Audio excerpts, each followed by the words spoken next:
Bali-balita nga ngayon at viral sa social media, pinag-usapan ng di umano ay naging pahayag ni Maris Racal, year 2022, kay Vice Ganda.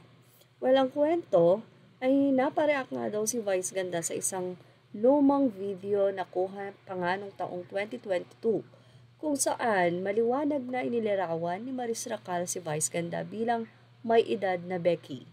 Pero ang nasabing video ay isang challenge na hawig sa jojowain o totropahin sa larong ito. Pipila sila sa personalidad na nais nila at ipapaliwanag nila ang dahilan. Kasama ni Maris ang mga kapwa celebrities na sina Jai Agpangan at Kyo Quijano sa video at lahat sila ay sinagot na pipilahan si Vice. Kasunod nito, maririnig ang bawat isa na todo papuri kay Vice. Ayon kay Maris, masaya umano siyang isipin na si Vice Ganda ang magiging ate niya para may mag-guide sa kanyang buhay. Dagdag pa nga ng aktres, iba daw talaga pag may edad na Becky. Tila ngayon lang daw napanood ni Vice ang nasabing video at hindi napigilan ni Vice ang mag-react dito.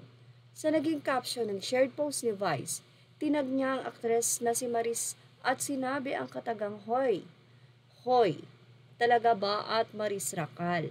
May edad na Becky? Talaga lang ha? Samantalang narito naman ang naging reaksyon ng mga netizen.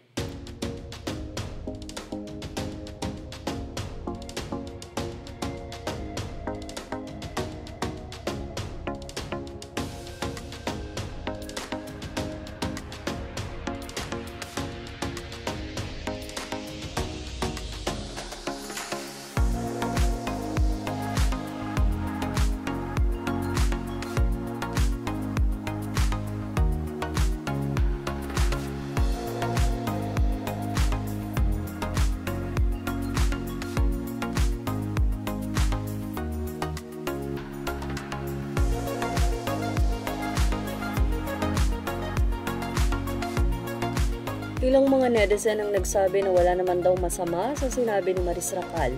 At ang tanong naman, kung ba ang nasabing pag-response na ito ni Vice Ganda? Actually, sabi nga po natin, ang video po ay nangyari noong 2022 at ngayon nga lamang napanood ni Vice Ganda. Wala pang response dito si Maris Racal matapos nga ibahagi ito ng nasabing uploader. Yes, yan ang ating Showbiz Snap update. Images are all credit to the rightful owners. Thank you for watching Showbiz Snap.